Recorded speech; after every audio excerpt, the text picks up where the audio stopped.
Welcome back, everyone, to the final recap of this year's Austrian Chess Bundesliga. Today I played against Niklas Huschenbeth. As you can see, I'm back in my home studio. Fortunately, the train journey was not that long, and I got home at a reasonable time. You never know with these leagues. Often you have to catch a flight or have a long train journey afterwards and get home pretty late at night. But that's why I love playing in the Austrian league, because as you might be able to guess, Austria is not that big of a country, and it's quite easy to reach even the most remote places. To get back to Vienna, it's usually not so complicated. Anyway, before we get started, a few closing words about the season. I'm pretty happy with my overall performance. There were 11 games which I all played, and I think my final performance was 26-51, which is obviously a great performance, but most importantly, I'm very happy with my games from this season. Obviously, sometimes it is like this, that the season goes well. Sometimes it doesn't, of course.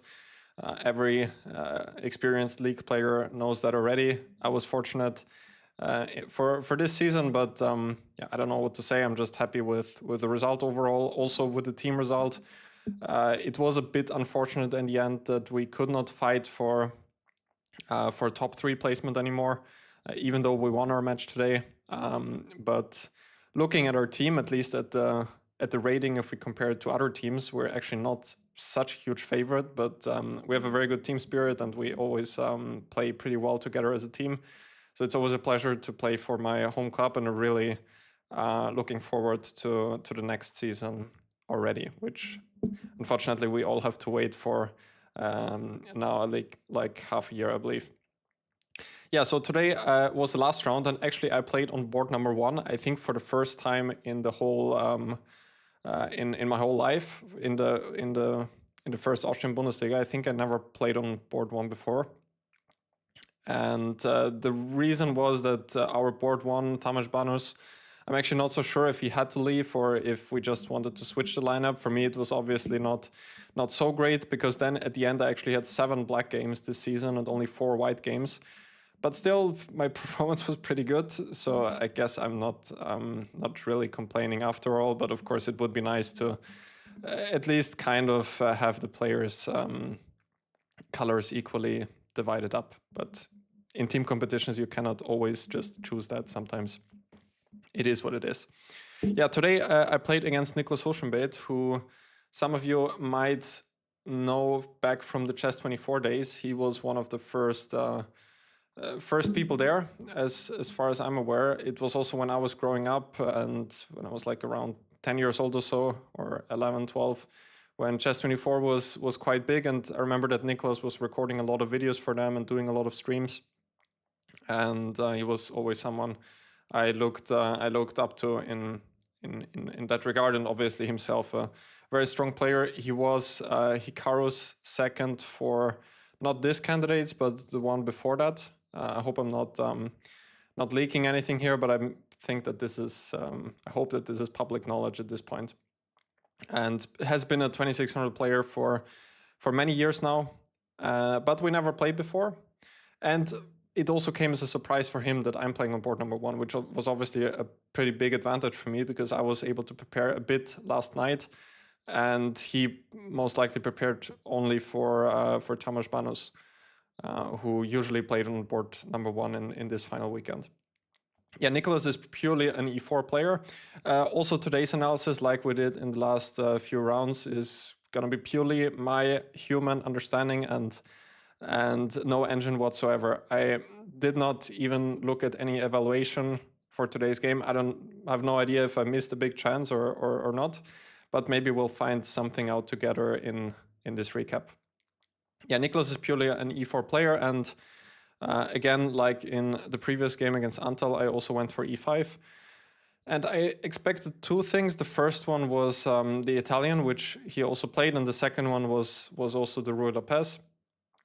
So this is what I prepared for this game, and specifically this line with knight c3, because I think he had at least 1 game in this league now in the last few rounds, maybe even 2 games here, and he started to pick up the system recently.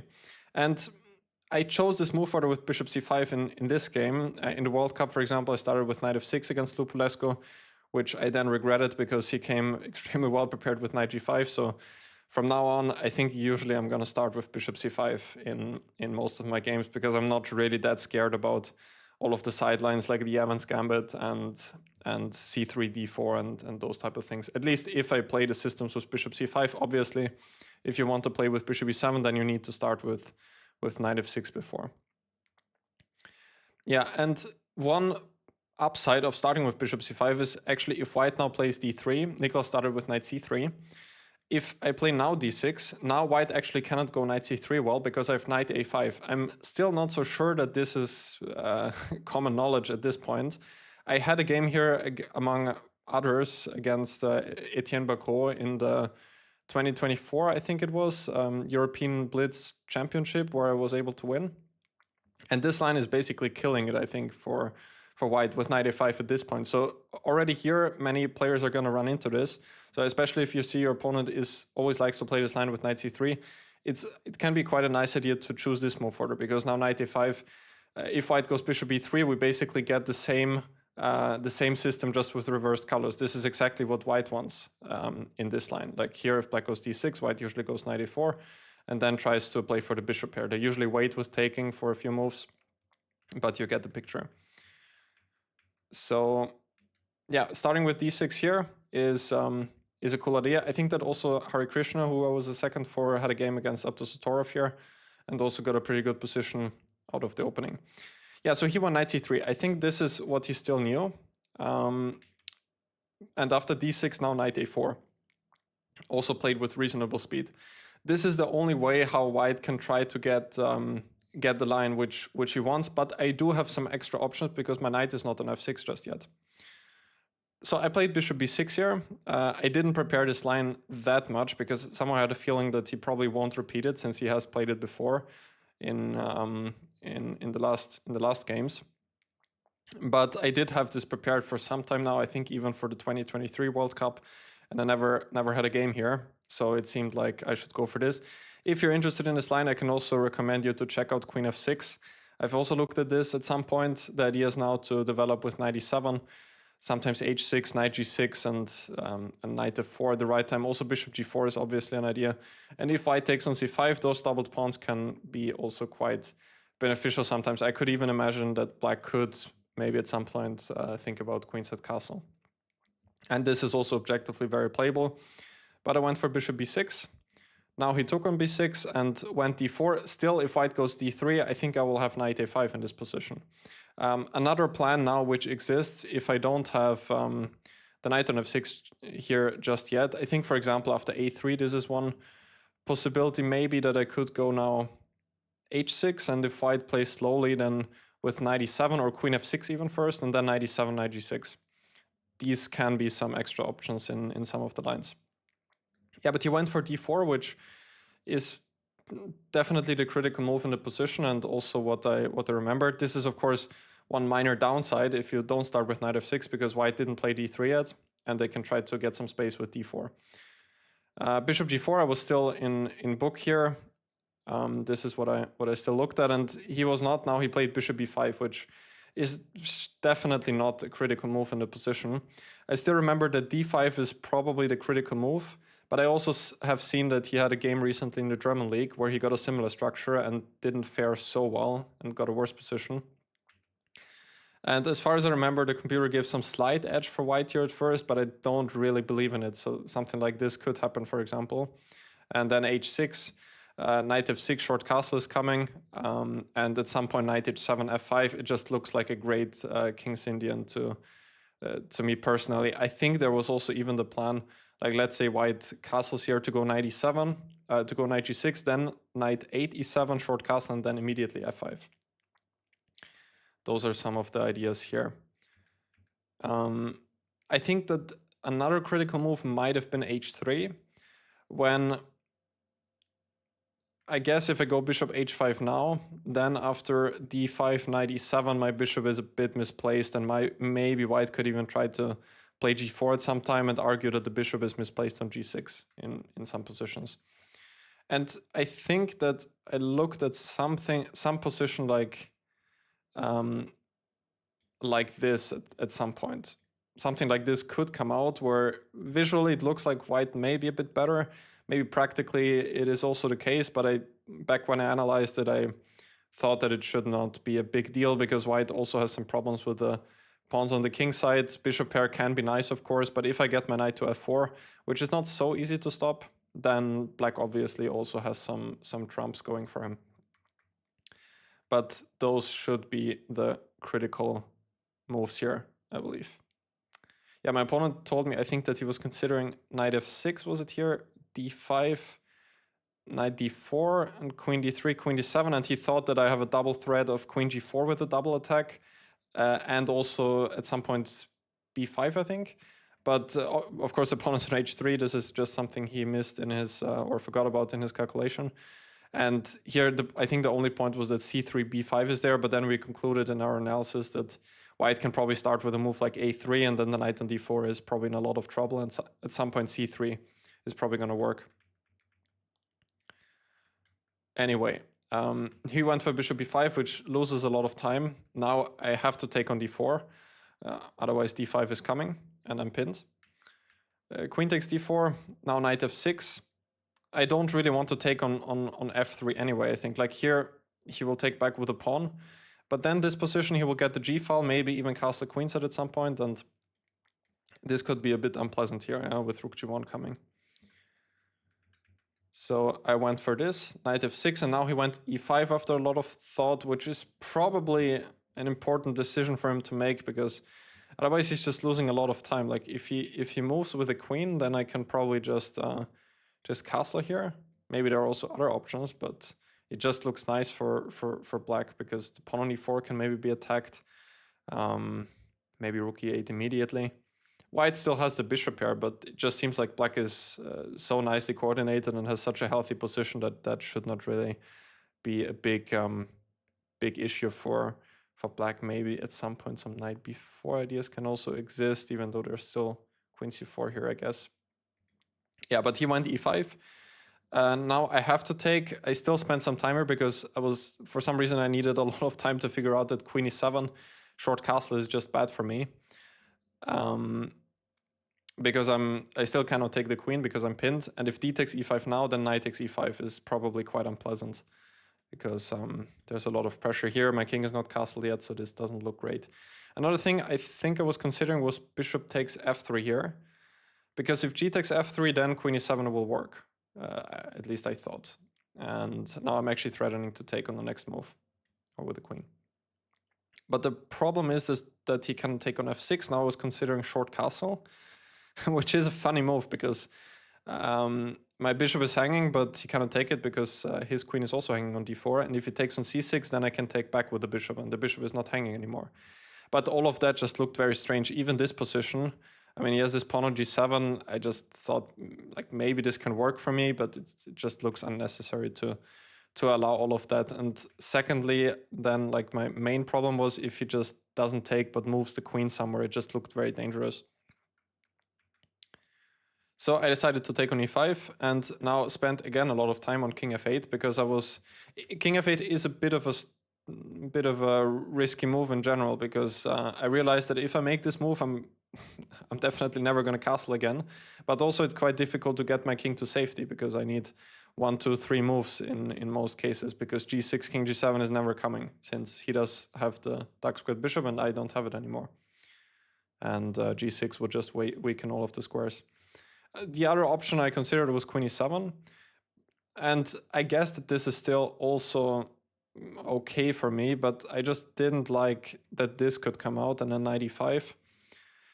The computer is definitely going to hold that, and I would argue that probably I would also be able to hold it, but it just didn't seem so pleasant. Like white is just playing for 2 results, at least that's what I thought. Also, sometimes positions, if you can exchange a knight for the bishop, similar to what we could see in the game later on, could be a bit better for white sometimes, since the bishop is better with the rooks and my pawn structure is a little bit weakened here, and in the long term he's always able to, or sometimes able to get an outside pass pawn on the a file. So that's why I neglected queen e7 in this position and went for king f8, which also made a lot of sense considering that his king is still on e1, his bishop is not developed yet, and I'm trying to keep queens on the board for the moment. Now he took on c6, which I actually did not think that it was not one of my main candidates for some reason, because I thought, okay, now if he gives the bishop pair up, then anyway I cannot really be in so much danger here, because his king might also still be weak. But it's probably an important move, because otherwise I even have ideas to take on f3 and then go knight d4 on many occasions. So I think he actually has to play like this, b takes c6 and then queen f4 is what he did. And now I went queen e7 check. Maybe there were also other options, because now it got quite complicated, at least what I did in the game. Maybe queen d6 is a simpler solution, aiming for an endgame now. And I'm actually not so sure why I didn't... now I remember why I didn't go for it, because I missed something in queen e7. I think that was the main reason. Because queen d6, then what we analyzed on the board was Niklas told me that he was ready to go for this endgame with the idea to go c4 soon. But about this, I was actually not so worried, because I thought I have b5 now. And Niklas pointed out that he wanted an idea with rook c1 followed by c4. But then at least my idea was just to play something like this.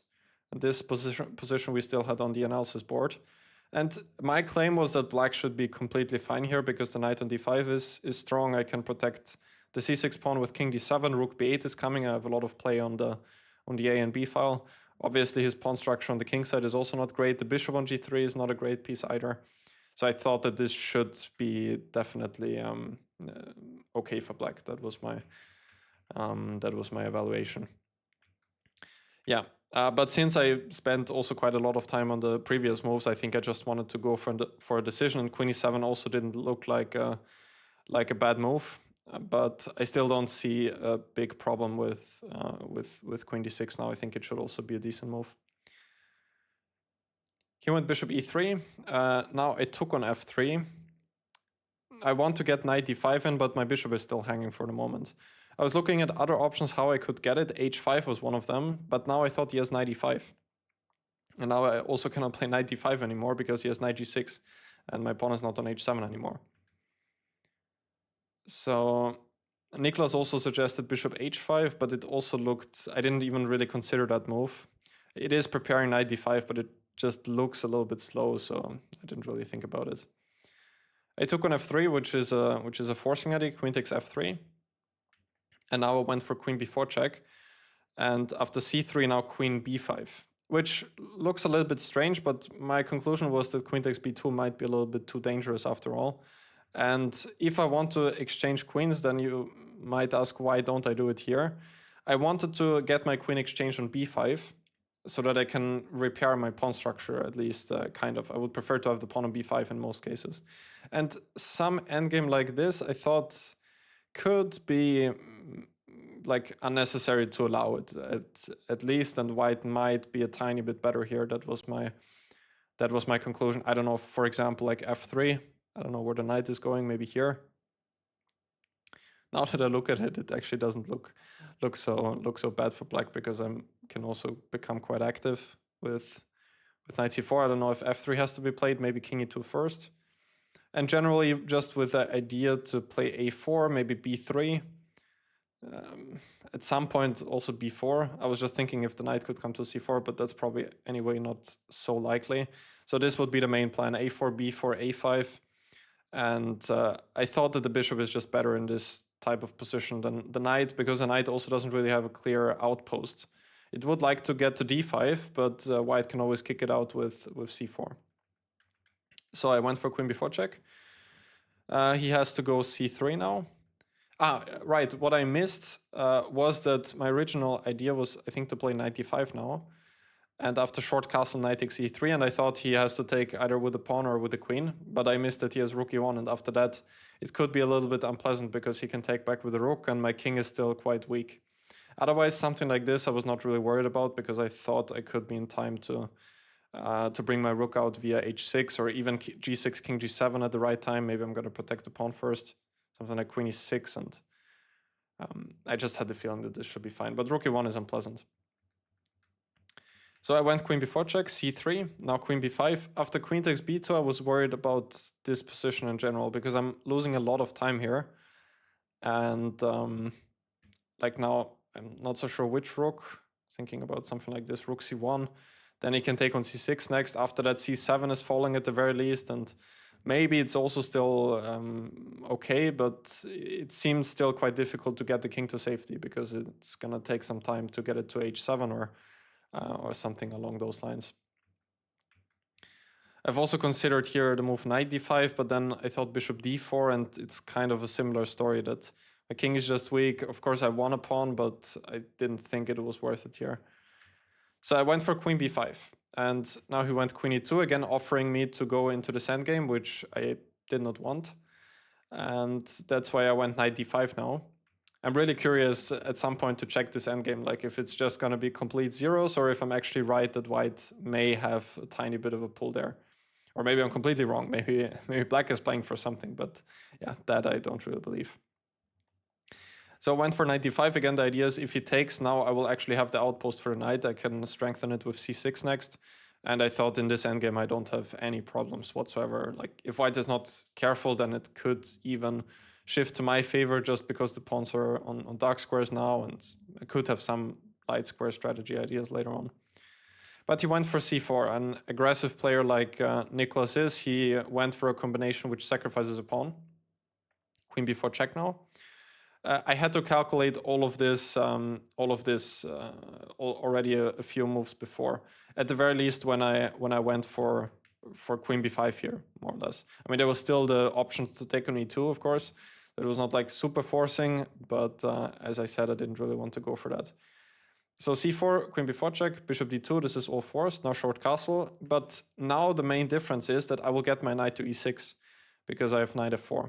He cannot take because the queen is hanging on e2. And I thought with the knight on e6, this, at least now I have sort of an outpost. He does have some ideas to try to challenge it with f4, f5, but I don't think that it ever worked in the game.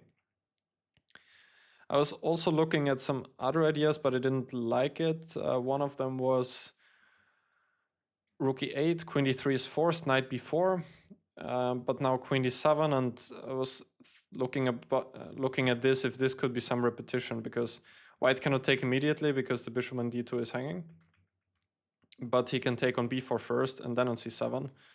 And I was like looking at this endgame for 1 minute, and then I just thought, okay, why should I go for that? Probably the best which I can get here is to defend some endgame where white has an extra a pawn, which doesn't seem like a reasonable practical choice to go there, because the alternative also didn't look bad. So I went for this, knight e6 now, bishop c3, queen c2, all comes with tempo basically, and now rook fe1, which Niklas then actually said that he was quite unhappy with, and he said that he forgot about rook d8 in this position, threatening rook d3. And then he was, I think, suggesting rook d1 as an alternative, just not to allow rook d8. And then my idea was to play queen f5, and also here we concluded that black is doing quite well. I'm not sure about quite well, but that black is at least fairly safe for the moment. My plan to get my king, my pieces coordinated is in most cases h5, h4, after which the rook can get out via h6 or h5. And then my king can come to g8 or to h7 to safety. Queen f5 is probably important just to protect the f7 point, also to kind of restrict white's queen, because now the queen doesn't have many great squares to go to. And black, of course, is striving for a queen exchange, because endgames would probably be borderline lost for white in most cases. Yeah, one other idea which we looked at was queen f3 here, just to stop queen f5, but now again I'm in time for rook d8. That's what we concluded. So rook e1, rook d8. Now he played queen e5, and now his threat is actually to play f4, f5. So that's why I played rook d6 now, which looks a bit strange at first, but after bishop b4 I always have c5, so I don't need to worry about this. And my idea is that after f4 now I can play f6. And now my knight is protected on e6. And here, like if the queen goes back, then my queen can go to the nice square in f5 again. And if this, okay, c3 is hanging, but there were also some tricks like this, which I've considered in some other positions just as a pattern. That was also quite nice. He went rook c1, queen g6, and now c5. And I'm thinking that here maybe I had a chance to do something a bit better. I played rook d5. I think white does have to do something fairly quickly, because otherwise I can just play h5, h4, rook h5, and then I think black is probably taking over. I did also consider rook d1 in this position, and I was still not so sure what I would do. I was thinking that I could maybe even go for this, king e7 and then rook d8. And I did not see a way for him to stop that. Maybe is f4 possible here? Still f6, and my queen probably gets to f5 anyway, or rook d8 is coming soon. Does look okay for black. Also, I thought king e7 is one option, and then can white go now f4? Still, I have f6. Yeah, because I was looking at some position like this and was trying to figure out what's happening here. Pawn is hanging, but somehow I also think that black should be okay here, because the knight is just such a good piece on e6, and my pieces are gonna become fairly active. So yeah, that was another option I considered, but I also didn't see like a big problem for my position there. Yeah, he went for c5. The idea is, okay, first of all, I cannot take with the knight because it's gonna be checkmate on the back rank. And if b takes c5, now at least he's ruining my structure, but I still think that I probably should have gone for that. Just because now my king is probably going to be good on e7. Rook also will have good square on d5. Maybe my king can even find some shield on the d file now, because the triple pawns will protect the king quite nicely, I think. I'm not so sure why I didn't go for that. I think I just played rook d5 fairly quickly, because I thought like also here I still have the option to take on c5. But now I realized that also there's going to be queen a6, and he's probably going to win the c6 pawn back immediately. So that would be my best guess, that maybe here I had a chance to do something more with this move, and then maybe I can get out with king e7 at some point, or again h5, h4. So perhaps this was another chance. Yeah, rook d5, queen e2, and I think it's important for him to go to e2, because if he goes to e3, then I at least can go to an endgame, and I don't think he can escape the queen trade. I could also play the same in the game, like b5, and I think the queen is just going to be better on e2, just for a simple reason of what happened in the game. He played a4, I took, and now queen a6. And now he's going to win back at least the c6 pawn. Was there anything I wanted to say here? Yeah, b takes c5, there was queen a6. One thing which I wanted to show was if queen d3 now, then I was worried about queen b2. And now at some point rook takes c6 could be a threat. Actually, not immediately, actually. Just let me show this. For example, if I play something like this, then this does not work, because in the end there's going to be a back rank mate with queen d1 and checkmate. But generally the position looks a bit dangerous, like rook e3 could now come, for example. And at some point rook takes e6 is a dangerous idea, or just doubling on the e file. So that's why I didn't go for queen d3. Niklas told me that he actually missed queen b2 for some reason, and thought he could also go to this endgame, which is probably also making a draw by force. The thing I missed was, I believe that after c5 he just has rook b1, and I don't have a way to defend the pawn on b6. So probably this is also going to be okay for white. But I went b5. He went a4. My idea was just not to allow queen a6 immediately, and here at least he has to give away his potentially dangerous a-pawn in some cases. Queen a6, and now finally I was able to bring my king to some sort of safety. I went h5. Queen takes e6 and rook d8 back, and now he cannot really stop me from getting my king to safety, or actually getting my rook in just to get some coordination. I think the rook is the main problem. That is just not in the game at all. The king is fairly safe anyway, but I was playing just with a piece down, with a full rook down until this point. Yeah, here there was a pretty nice trick. I think that queen f5 was a move I briefly considered, because keeping the rook on d5 may be in my interest. That's actually also what Niklas said a bit earlier, that I could maybe start with this one, and then that here perhaps I have a better version, because I got my rook on d5 now, which I think he has a point with that. Yeah, so this, and if queen f5 now, there's this shot rook takes e6, which I thought was pretty beautiful geometry. I cannot take here because of check, and my rook is gonna fall. Yeah, there's just nothing here. And if queen takes e6, also queen a8, and I cannot block the check because of queen takes d5. So that was a cute little line which I was looking at. But I went for rook d8, and now queen takes a4, king g8. He played h3, h4, and now after queen g4 he offered a draw, which I accepted, because I thought that the ensuing endgame is going to be very drawish, but we'll analyze it a bit more in a second. Before that, I thought there was one more interesting moment here. After h3, I was thinking, why can't I actually take the pawn on c5? It looks a bit clumsy, and I think it also may be because he has to move queen h4 here. And now I cannot get my rook out anymore. My rook is hanging for now. I cannot play rook e6 because knight e6 because of rook takes e6. So my rook has to go, or like if my king goes, then also rook e5 is coming, and it's going to be a double attack. So my rook has to go to some strange square, probably. Then knight comes back to e6. Maybe it's also still okay, but it seemed a bit unnecessary to take this pawn now. There was one reason why queen h4 immediately was not as big of a problem. I think it was rook d5 and also some queen g4 ideas, where there Niklas told me that he was even calculating this, because he cannot take the queen due to king h7 and mate on g2 is threatened. Actually, this no, this is not possible, because here g3 there is gonna be knight e2.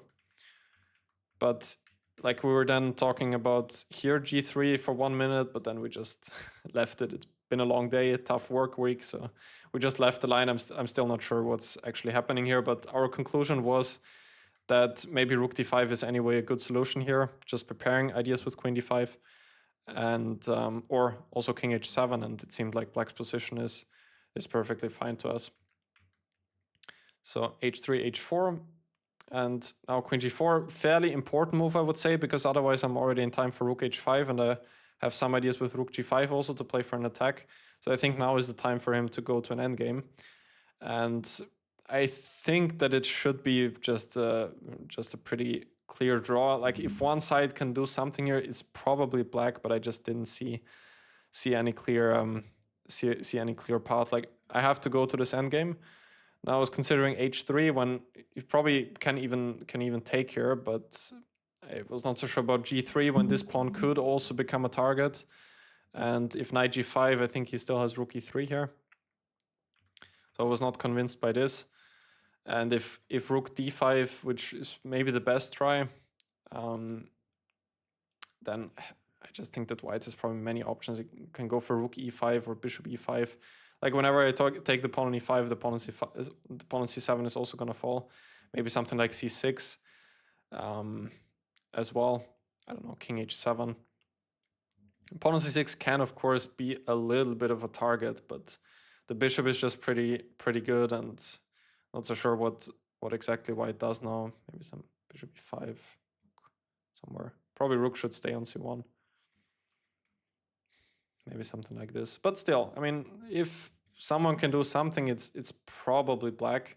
But I was running low on time and was generally feeling a bit exhausted after the last few days. So these were one of the reasons why I accepted a draw. If I would have played against someone lower rated, then I'm 100% sure that I would have played on in this situation. But like this, it was enough, and I had a good.